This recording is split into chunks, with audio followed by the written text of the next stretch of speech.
Alrighty. Welcome everybody to the stream. Happy Friday. I hope that you're alive and keeping well wherever you are joining us from. Please feel free to introduce yourself in the comments. If you're new here, if you're new to our UX design community, this is live design streaming sessions. This is Do Better UX.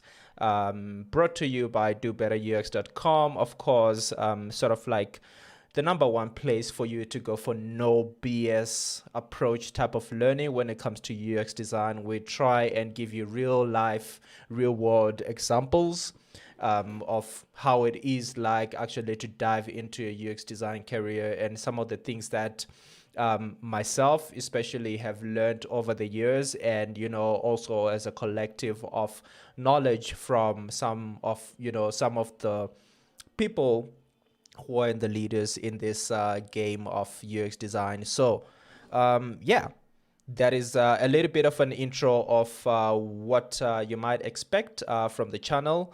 So let's get started to what you are here for today. So today we are doing part 4 of our live design streaming sessions, sort of like a series that we've been doing of getting started in UX design, trying to cover the main topics of getting started in UX design. Exactly that. So we started trying to venture in figuring out if UX design, the UX design career is for you, to sort of like the different UX design skills and tools that you need to master and figure out, to as well as just generally, this is the 4th part. What are some of the things that you can explore as a UX designer, and some of the things that you can expect to do and sort of like expect to get into as you get into starting your career in UX design, as well as how do you decide on some of the things. There's so many things in this role: UX, UI, product designer, UX researcher, this wireframing, prototyping. What role will you actually play, and how do you decide on that? So that is what we're going to talk about in today's stream. We're going to be talking about what are some of the options, what are some of the things that you can actually do, what are some of the career paths that you can actually follow. But before we jump into it, I want to invite you over, if you haven't already joined our UX design community over on LinkedIn. If you just look up Do Better UX, you should be able to find, or rather go to our website. That way you can find all of the things in one place. We have a podcast. We're trying to sort of like build our blog as well, getting some writers on board to help us write, but we do have a podcast that we try to be consistent with. And of course, you are here, so if you like this type of content, please do consider subscribing. We'll try to keep it updated and fresh. Every week we do have sort of like a mandatory event that we do, but we might stream more than once or twice within a week, just depending on what is exciting us. Like we're looking forward to doing some website reviews around some of the so-called best websites, on some award websites. So if you're interested in all of that kind of stuff, please consider subscribing to all of the different channels that we have, all the different social media channels that we have. You can find us on LinkedIn and on Twitter, as well as on Instagram, where we can give you a little bit of content that is slightly different to sort of like the streamlined main things that you might find on this channel.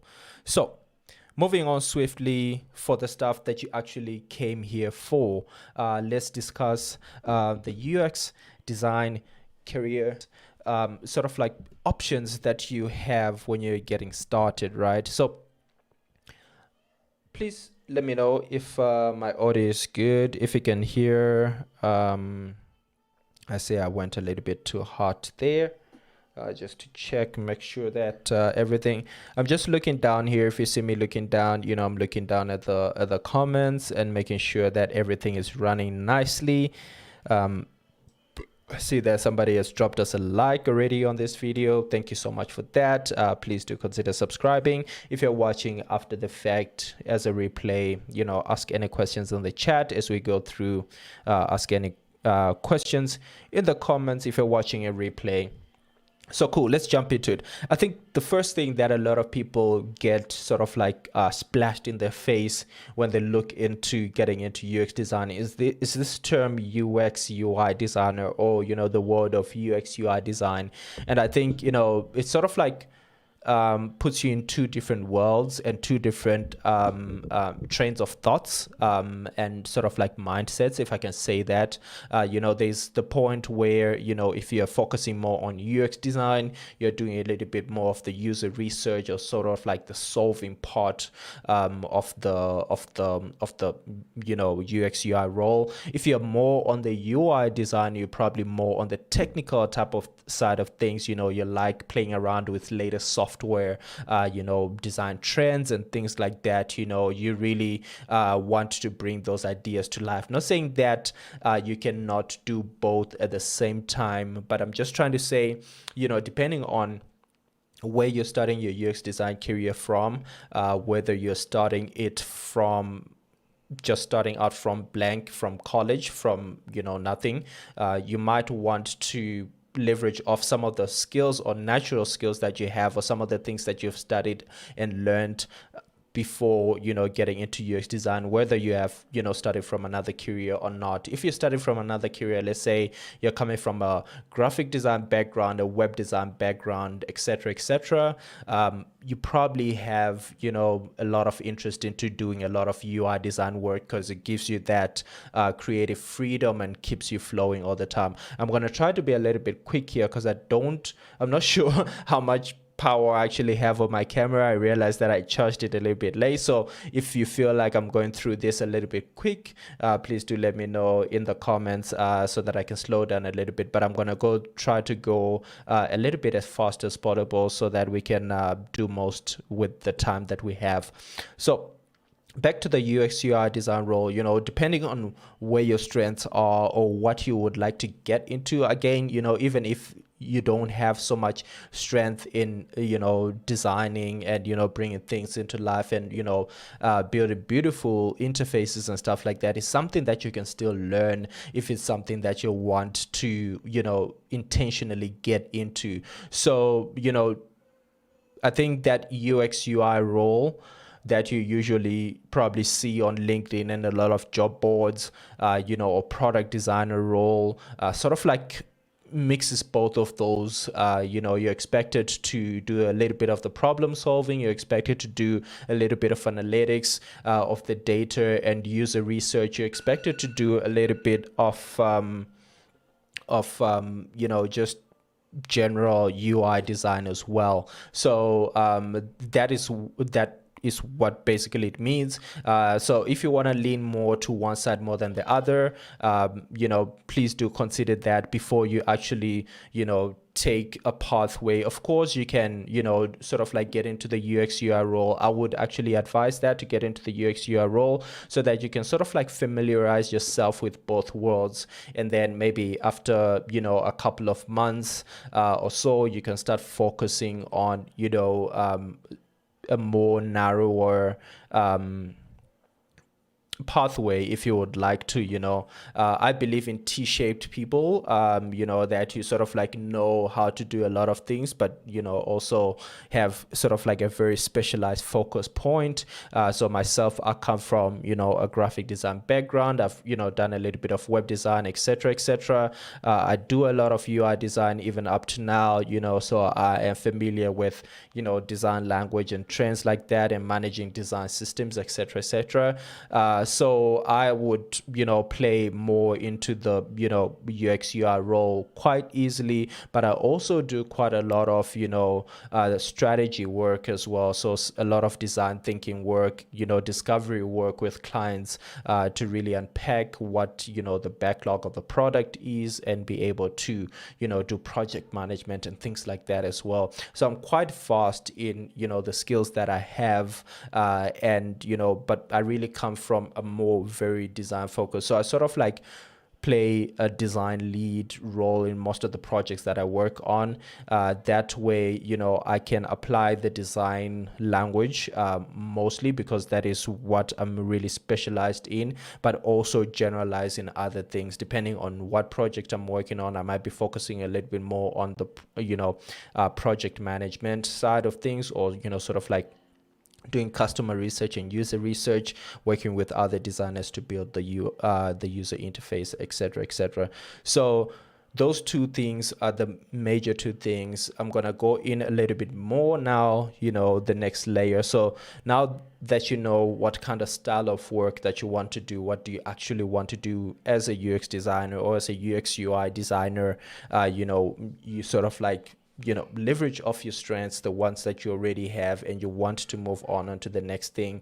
What is the next thing then? So I think the next thing that you need to consider is work environment, right? And when I talk about work environments, I mean, are you working in a big corporate? What is your career path looking like? Are you somebody who's more entrepreneurial, who wants to go more like a freelance type of, route, or starting your own agency? Are you somebody who wants to sort of like explore different areas of industries and style of work and work on different products? So that's what I mean about work environment, and I'm going to go through sort of like the main four that I have personally experienced. Remember, I'm not talking about generic stuff that's off the internet here. I'm talking about stuff that I have personally experienced and have, spoken with people that have actually gave me, real life experience, and, that's coming out of expertise. So this four working environments, I'm going to start with the main one, which is main corporate, playing the in-house designer role. These are the main of the, majority of the roles that you might find on main job boards like LinkedIn, etc., etc. Being an in-house designer has got its own, different, what can I say, ladder to climb on, so you can start out as a, junior UX designer. Obviously, if you have some sort of, design qualification coming out of college, this is a great, opportunity to get into, if you're coming from other industries, depending on what skills sets that you have and how you present yourself, and if you can build a portfolio around yourself, you might be able to get into, corporate quite easily as well. But I think, if you're actually coming from, college or university, and you've done some sort of, design thing, there's a lot of junior UX designer roles, internships and other things like that. There might be also opportunities for people moving from other careers, getting into UX designers, to get into this junior UX designer role, depending on how you package yourself and your resume, and, sort of like upskill as well. But so the first one is working in corporate, being, an in-house designer. You start out as a junior UX designer, sort of like climbing your way up, to, being a proper UX designer, depending on the experience and the years that you are in within the company or within that sector of the company. So the other thing about working in corporate is that it also tends to put you a little bit of industry focused. So you might be in the financial field, or you might be in, let's say, a telecoms field or a mining field. I'm just talking about the things that I've experienced here. Those are some of the areas that I've worked. So, are you in a banking environment? And you sort of like tend to work in the same sort of like industry or market. So if you're in banking, you sort of like tend to move from bank to bank. If you're like somebody like me who can't keep a job and wants to move from job to job and experience the thing, but you find that people will ask you like, do you have banking experience, even though you're doing sort of like UX design work that can be answered by user research and things that you don't necessarily have to know industry knowledge, but once you get into a certain industry, you sort of get as an in-house designer, you sort of like get locked into a certain industry. Of course you can, but you find out that the knowledge of the wealth of knowledge that you have accumulated in a certain industry. So let's say banking, for example, will give you a lot of credit to move on onto another bank, whereas if you were to move from a banking world going into, let's say, a retail app, you might be expected to think differently, and some people might not think you as credible as somebody who has worked in retail before. So I see that my stream might be acting a little bit weird, but we are back now. Please do let me know if you are having terrible issues hearing me, but I hope that everything is working smoothly. So going back to what I was talking about, so that's the first one, corporate in-house designer working for a big company or a big bank. Just I think it is a very accessible market if you're coming from of some sort, whether college or university. I've seen a lot of junior UX designers join companies, and be able to just really get into the market that way. A little bit harder for people who are coming from other sort of like markets to get into, because you need to sort of like build your profile and match your current skills to get into that in-house designer role. The second one that I want to talk about, the second work environment, is sort of like the freelance role, and this is a very attractive role, and I think it's attractive in a way that it's easy to build your portfolio of work and sort of like get things started and get things off the ground that way.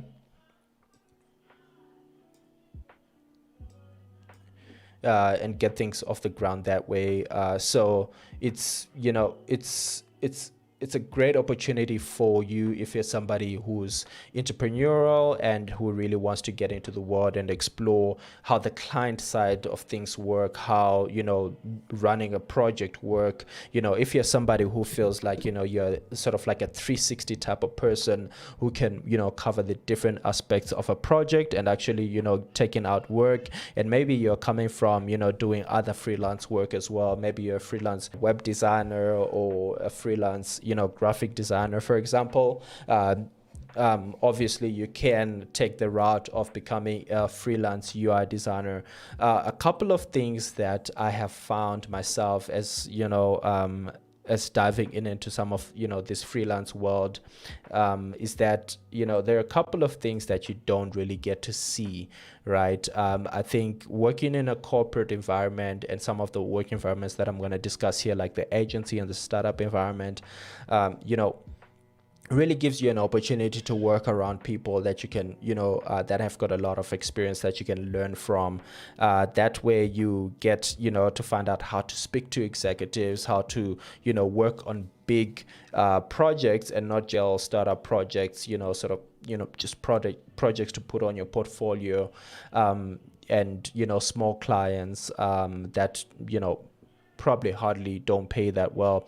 You might be a really good break and get into the freelance space maybe after years of a career in a certain industry, or in a certain market. So let's say you are doing freelance work as a graphic designer or as a web designer, and you sort of have a lot of credibility, and you're pulling that crowd over to your UI work. That way you'll be able to know how to run a business, be able to sort of like, but I wouldn't really jump into freelance if I was starting out as a UX designer, or as a UX UI designer. In any case, I think the safest option would be any of the other options, and not necessarily getting into the freelance space. But I think getting into the freelance space is a great way to find practical, build your portfolio, and you're actually getting paid for the work that you're doing within that space. So if a friend or some people that close by in your community have a website that needs to be made, or you want to build an app for charity, for example, it's something that would really help you get your grips on being a portfolio that has got enough substance, that has got enough real material in it that you can actually showcase and share with people, and showcase how you can deal with the business part, talk to clients, debrief the scope, and be able to put everything together until you actually have a product out there. So it's a great way to build a portfolio. It's a great way for you to dive in. Definitely, if you're coming from an entrepreneurial type of background, it's a great way for you to get started and sort of like try to figure out as a first step, how do you do freelancing, and hopefully get into that next step of having your own design agency, etc., etc. And talking about design agency, that is the next sort of like a segue into the next work environment that I want to talk about. So I think agencies are really good places if you're looking for a start of a career in a diverse place that you potentially get to work on a lot of different projects, doing things in different industries and markets as well. From my experience, agencies sort of like tend to focus on specific markets as well. So you might get a little bit caught up in the thing, that you get in the corporate world, that you gain experience in a certain industry or market, again, such as banking, and then you really get caught up in that it takes time for you to really explore other industries or markets as well. But working in an agency for myself was really a great opportunity for me to be able to venture different markets and industries. I worked in banking, I worked in telecommunications, I worked in learning, I worked in different environments that really helped me deal with different people and understand how to build products in different environments, and for different customers, how to do user research in different areas, how to communicate design to executives in different places.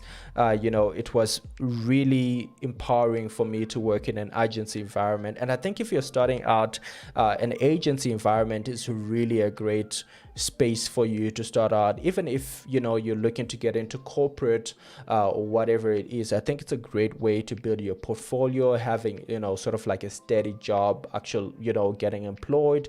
Again, when it comes to getting into an agency, it's the same thing. If you're coming from school as an intern, as a junior UX designer, you're sort of like playing that in-house designer role, but it's a little bit slightly different corporate ladder that you're climbing, opposed if you're working for, a bigger corporate, let's say the bank directly itself. But it's really a great way for you to be able to engage with your different markets, different clients, and work on different interesting projects. So if you're working in a corporate environment, you might work on one project for a very long time, for years and years on end. But if you're an agency, you might be outsourced to, a bank for this 3 months, and you're doing different work in the next 6 months, let's say in a retail industry, and you're working on a different app, and you might even be able to dive into other interesting stuff other than just the main sort of like things that you find online, as the typical UX UI roles, and work in startup, with startup clients that can give you something a little bit extra as well. So I'm just monitoring the stream here, just checking out. I see that my feed is a little bit sick today. I'm going to try and mitigate that. But while I am trying to sort out my issues with the internet here, I'd like to tell you about the podcast that we do called Not a UX Designer. So if you listen to podcasts, whether when you're driving or if when you're working out, and you'd like to hear more type of of the content that you speak about here around UX designer, really being a product designer, immersing yourself into this career, finding out different skills and methods of how some of the industry leading people really do it. We try and feature different people on the podcast as well, just to keep a different level spice going on. Please do consider checking our podcast out. It's called Not a UX Designer. It's available on Spotify. You can listen to it, I think, also on other major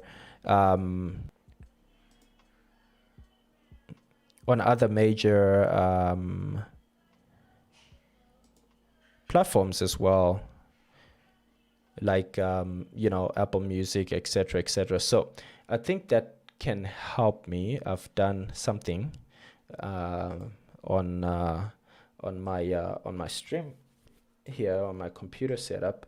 Let's see if I can have a much smoother stream. Please do let me know in the chat if you're watching live. I see that there are some people who are watching live. Please let me know how the stream is, and if it's smooth and easy sailing for you as well.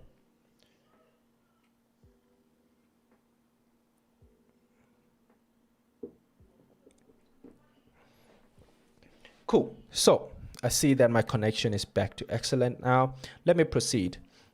Again, I don't know how much battery time is on the camera here, but yeah, let's go for it. So I was talking about the agency environment. I think it's a great way for you to really get started.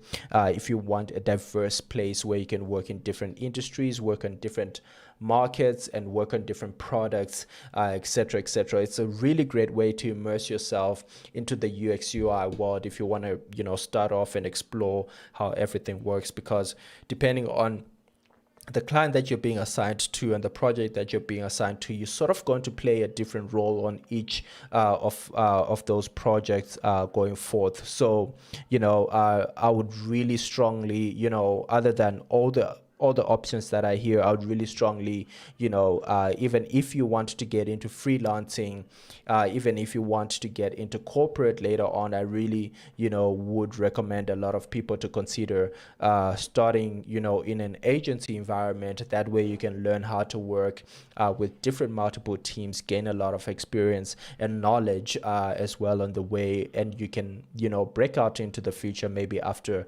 6 months or a year into your UX design career journey. So the last one that I want to talk about is working for a startup, of being part of a startup, whether you are part of the founding team, again going to that entrepreneurial type of world, or whether you're just hired as a part of a startup. I think it's a great way for you to sort of like focus on something and really immerse yourself. I think you have to help you figure out, focus on your skill set and really hone in onto different things. It will also give you a great opportunity to play a bigger role and influence the product design itself when it comes to how everything is applied. Because in a startup environment, you probably have a way smaller team, maybe from 3 to 10, maybe 15 people. It's usually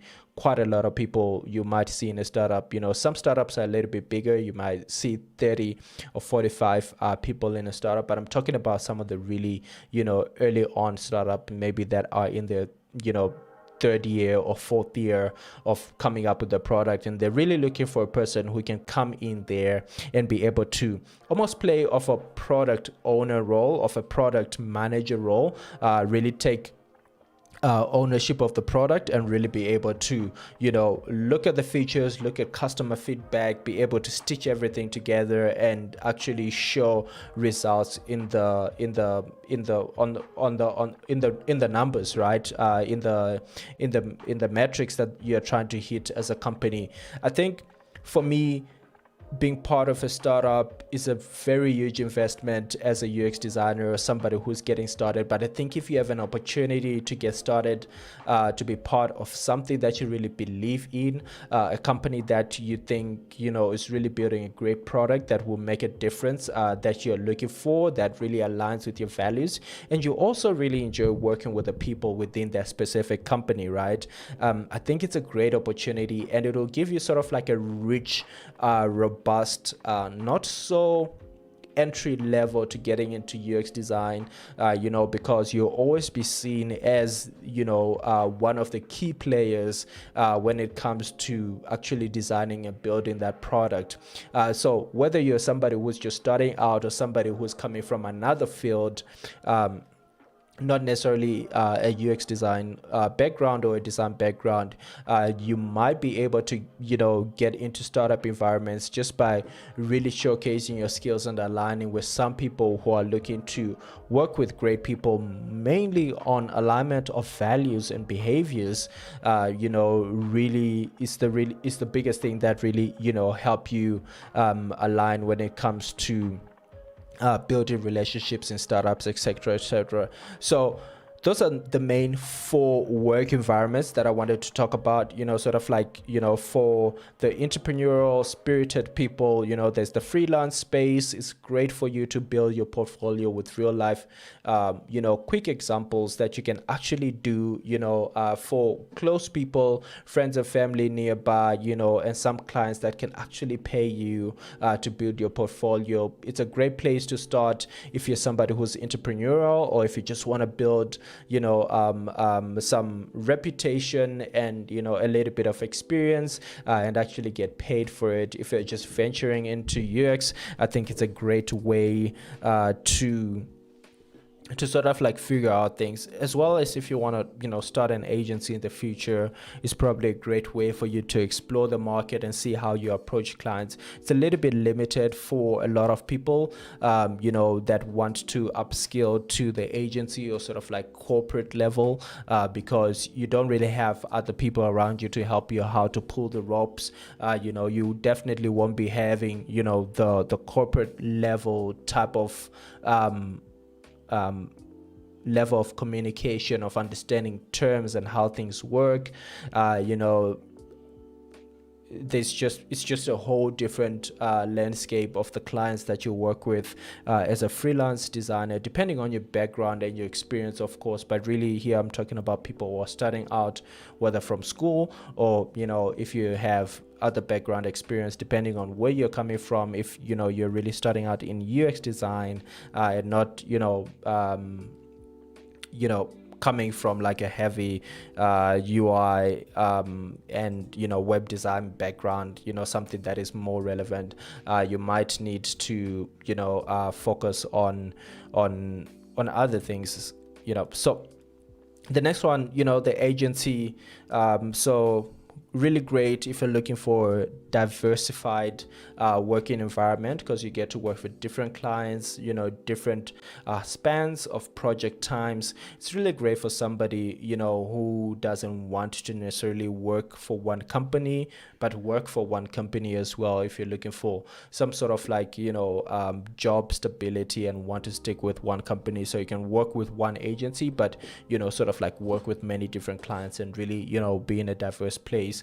You are really exposed to being able to work in different roles, because every project requires slightly a different set of skills. If you're a UX designer, you will be required to do more of user research in one place, do more of wireframing and prototyping in one place, and more of something else in another place.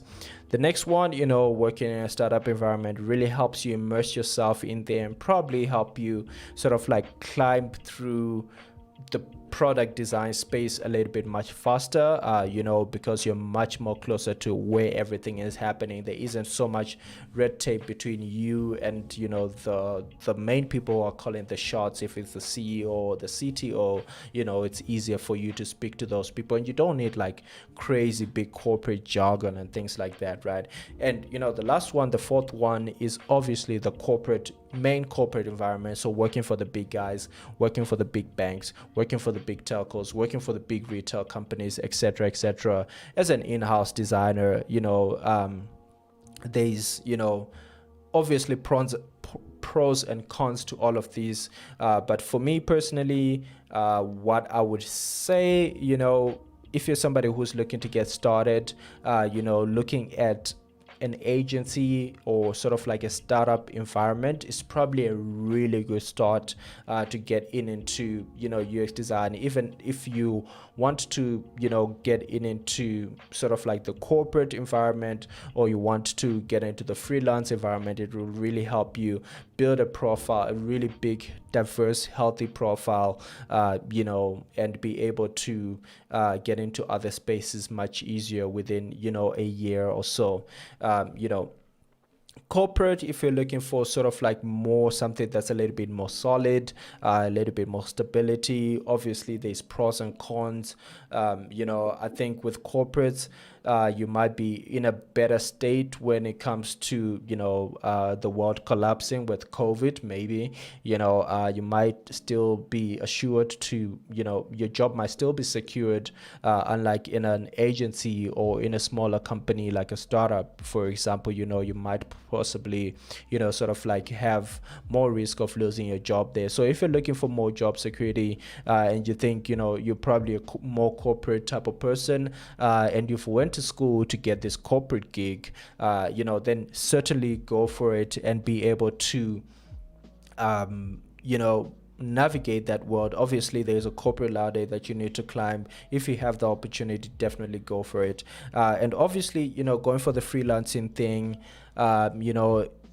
it will help you build a portfolio that you can actually get paid for. And if you're looking to start your own business within the UX design space, maybe you want to start your own agency, it's another space to go into. So I hope that the 4 things that I spoke about here, actually the 5 things, sort of like choosing whether you want to go UX or UI or technical or not, and sort of like the different work environments and what comes within them, sort of like help you start thinking and navigating where you might want to focus on and how you want to work. Again, this is not all the different scenarios. I think there's a billion more out there, but these are the ones that I've actually experienced and seen sort of like repeated with people within my network and other designers that I know as well, that have been in this industry for quite some time. So yeah, please let us know which sort of like option or career path you probably think you fit most into. Is it the freelance world? Are you looking for something that's a little bit more diverse, like an agency type of space, where you can work with multiple clients on multiple projects, with different sort of like spans and timelines on projects? Or are you interested in being part of, the next Facebook, being part of a startup that might be working on something that might actually break out of, just, the UI space, the user interface, the tech, the sort of like screen form of the UI, and work with voice, because that's the opportunity you really get from startups, right? It's working with voice and working with other interesting technologies that startups are really trying to push, and bigger corporates are not trying to solve those problems because they're so groundbreaking, right? Or are you somebody who just wants to get into corporate and build the next best world banking app, or money app, or whatever it is? I'm just giving banking sort of like the typical things that you hear me repeating here, because those are the industries and the markets that I am exposed to. So again, just giving examples that I know. So yeah, if you've enjoyed this 4th part of our series, getting started in UX design, please check out the other parts of the series. The link to the playlist is in the descriptions below, and please do consider extending the conversation. We do have a growing community over on LinkedIn. If you just search Do Better UX in one word on Google, you'll be able to sort of like find all of the different things, or just go straight to our website. That is sort of like one place where you can get everything that you might need, and sort of like just stay updated with some of the things that we're doing. We're trying to keep on updating it. We're trying to bring you more sort of like valuable packaged content in the future. So, sort of like, subscribing to our newsletter can help you stay up to date with some of the things that we're doing, or just subscribe to this channel here on YouTube. Then that way you know that we're having a discussion every week, exploring different things. So if you want to learn more about, whether you're just somebody who's getting into UX design, or somebody who is a UX designer already, who wants to level up their career, or somebody who is, just into UX design and want to, hear or contribute to some of the conversations that we have here on the channel, feel free to join us on any of the channels that I spoke about. We're on a lot of we're on LinkedIn, we're on Twitter, we're on Instagram, and obviously right here on YouTube. So until next week, my name is Varma Henry. This is Do Better UX Design Streaming Sessions. I'm out. Have a great one.